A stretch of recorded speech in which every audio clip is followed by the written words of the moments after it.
नमस्कार, मैं हूं संजय शर्मा। आप देख रहे हैं 4 PM न्यूज़ नेटवर्क।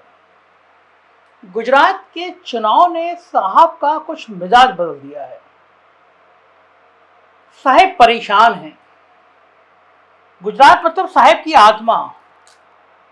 गुजरात मतलब 2024 की चाबी और गुजरात मतलब साहब का भविष्य। सब रणनीति उल्टी पुल्टी हो रही है। पिछले 27 सालों में गुजरात में कभी ये सब हुआ नहीं था जो अब हो रहा है। समझ में नहीं आ रहा कि आम आदमी पार्टी साहब के वोट काटेगी या कांग्रेस के वोट काटेगी। और गुजरात में कुछ भी गड़बड़ हुआ तो पूरे देश में पार्टी के अंदर विद्रोह हो जाएगा कि भाई साहब का रुतबा खत्म हो गया, वो साहब का जलवा खत्म हो गया। तो साहब परेशान है। यही कारण है कि महाराष्ट्र की इंडस्ट्रियां उठकर अब गुजरात जा रही हैं। बड़े बड़े उद्योग, महाराष्ट्र में हजारों नौकरी जाने के लाले पड़े हैं। वो महाराष्ट्र जहां पे भारतीय जनता पार्टी फंसी हुई है। शिवसेना से बगावत करने के बाद मुख्यमंत्री बने साहब भी परेशान हो गए हैं, क्योंकि वहां विधायक ही नहीं समझ रहे हैं। विधायक ही परेशान है। लग रहा है कि विधायक वापस उद्धव की तरफ ना चले जाएं। महाराष्ट्र में उद्धव के प्रति एक सहानुभूति पैदा हो रही है और सबसे ज्यादा, यूपी के बाद सबसे ज्यादा लोकसभा सीटें देने वाला राज्य है। अगर वहां भी गड़बड़ हुआ तो 2024 बहुत भारी पड़ेगा। इधर मेरी महाराष्ट्र के कुछ सीनियर जर्नलिस्ट से बात हो रही थी। शिवसेना के बहुत करीबी हैं वो, उद्धव ठाकरे के बहुत करीबी हैं वो। बाला साहब ठाकरे के समय से वो शिवसेना के करीब जाते रहते हैं, मातोश्री जाते रहते हैं, शिवसैनिकों के संपर्क में रहते हैं, उद्धव ठाकरे के संपर्क में रहते हैं।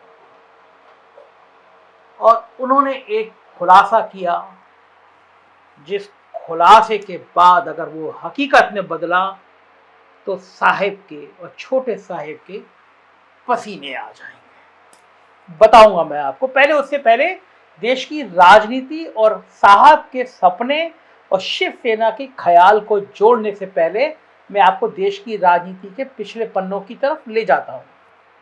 पिछले कुछ दिनों पहले तेलंगाना के मुख्यमंत्री के चंद्रशेखर राव ने अपनी पार्टी को राष्ट्रीय स्वरूप देने की दिशा में कदम बढ़ाया।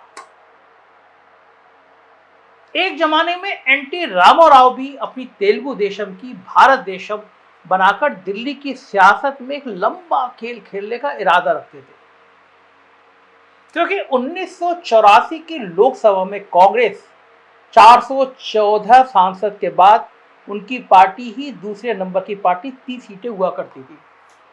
एक सेकंड, मैं आगे बात शुरू करूं उससे पहले एक बार फिर संख्या को देखिए। 414 सांसद। कांग्रेस के 1984 की लोकसभा में 414 सांसद। भारतीय जनता पार्टी अभी बहुत दूर की कौड़ी है यहां तक पहुंच पाना। इतने प्रचंड बहुमत के बाद भी कभी आपने कांग्रेस के नेताओं को इतना अहंकार, इतना तानाशाह होते नजर नहीं देखा होगा, कभी नजर नहीं आए। खैर, मैं बात कर रहा था तेलुगु देशम पार्टी की। तो वो जो 30 सीटें, तेलुगु देशम दूसरे नंबर की पार्टी 30 सीटें हुआ करती थी। इस हालत में भी उनकी राष्ट्रीय महत्वाकांक्षा खूब जगी थी। लेकिन 1988 आते आते बोफोर्स मामले ने पूरे देश में इतना बड़ा बवंडर खड़ा कर दिया, जिससे एनटी रामाराव को वीपी सिंह का बगलगीर बनना पड़ा। उन्हें रामो वामो मतलब राष्ट्रीय मोर्चा वाम मोर्चा का संयोजक बनकर ही संतोष करना पड़ा। लेकिन ये सब बातें जो मैं आपको बता रहा हूँ, इस सेकुलर नेता की थी, जो सेकुलर जिनकी छवि थी, और उनकी सेकुलर नेताओं की राष्ट्रीय महत्वाकांक्षाओं की बातें थी।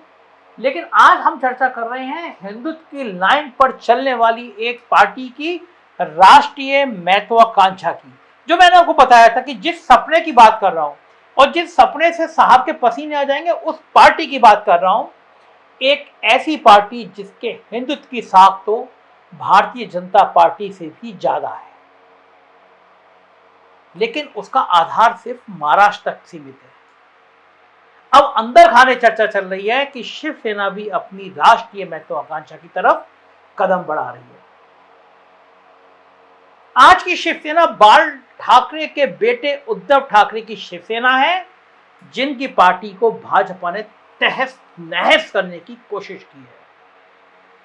लेकिन इसके बावजूद महाराष्ट्र का जनमानस उद्धव के पक्ष में खड़ा नजर आ रहा है। मेरी महाराष्ट्र के कम से कम एक दर्जन पत्रकारों से बात हुई, वहाँ के पॉलिटिकल जो बहुत जानकारी रखते हैं उन लोगों से बात हुई, सामाजिक कार्यकर्ताओं से मैंने मुंबई में बात करी। मैं जानना चाह रहा था कि उद्धव के पक्ष में जनमानस है नहीं, सबने कहा कि एक सहानुभूति पैदा हो गई है उद्धव के पक्ष में। हालांकि एक दौर ऐसा भी था जब गठबंधन में होने के बावजूद बाला साहब ठाकरे भाजपा को कमलाबाई कहकर उसका मजाक उड़ाया करते थे। ये हिम्मत थी बाला साहब की। लेकिन तब उस दौर में प्रमोद महाजन और गोपीनाथ मुंडे जैसे भाजपा नेता थे जो शिवसेना के साथ इतनी मजाक होने के बावजूद भी परस्पर सहयोग और भरोसे का गठबंधन बनाकर चलते थे। लेकिन अब दौर बदल गया है।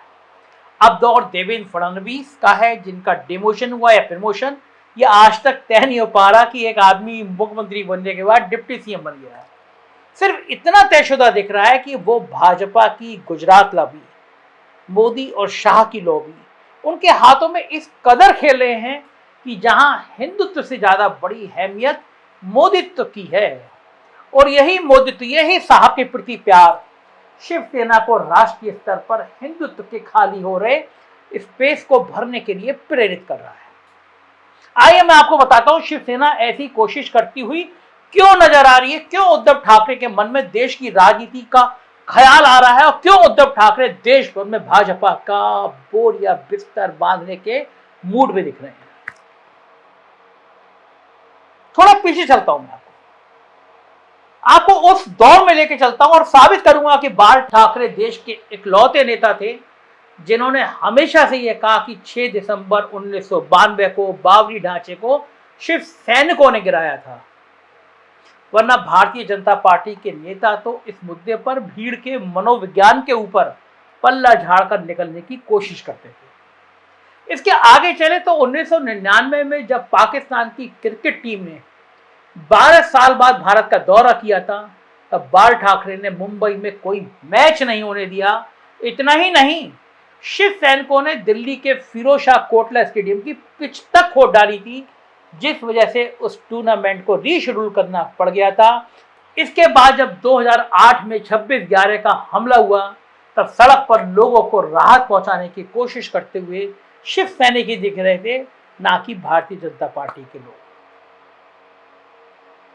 हाल ही में जब उद्धव ठाकरे मुख्यमंत्री थे, तब उन्होंने औरंगाबाद का नाम बदलकर मराठा इतिहास के बड़े ही गौरवशाली नाम रहे संभाजी के नाम पर संभाजी नगर करने का फैसला कर लिया था। ऐसे में उद्धव ठाकरे के मन में अपनी पार्टी को राष्ट्रीय स्वरूप देने की मंशा पल रही है, तो निश्चित तौर पर यह भाजपा के उस हिंदुत्व की बहुत बड़ी काट हो सकती है जिस हिंदुत्व में सिर्फ गुजरात से आने वाले 2 पूंजीपतियों अडानी और अंबानी के हित ही सुरक्षित दिखाई दे रहे हैं। उद्धव ठाकरे को लगता है कि आज पूरे देश के 110 करोड़ हिंदुओं में अधिकांश लोग आज की मौजूदा मोदित्व की राजनीति से पीड़ित हैं, परेशान हैं, लेकिन उन्हें कोई विकल्प नहीं मिल रहा जिससे वे मोदित्व को ही हिंदुत्व मानने पर मजबूर हैं। एक ऐसे दौर में जब देश के आम हिंदुओं को 5 किलो राशन की सरकारी इमदाद पर गुजर बसर करने को उस दिशा में धकेल दिया जा रहा है, तो जाहिर है इस व्यवस्था से उपजे असंतोष को बनाने के लिए ना सिर्फ राहुल गांधी की भारत जोड़ो यात्रा ही तत्पर नहीं दिखती, बल्कि वो ताकतें भी तत्पर हैं जो आज की तारीख में हिंदुत्व की सियासत को ही जनमानस की रहनुमाई का जरिया समझती हैं। और जब भी ऐसी ताकतों का जिक्र होता है तो एक छोटे इलाके में से ही शिवसेना की विश्वसनीयता संघ और भाजपा से ज्यादा नजर आती है। याद कीजिए, अपने देश के लगभग सभी शंकराचार्यों को, आपने लगभग सभी शंकराचार्यों को संघ के खिलाफ बोलते हुए सुना होगा, लेकिन शिवसेना और बाल साहब ठाकरे के खिलाफ बोलते हुए शायद किसी ने नहीं सुना होगा।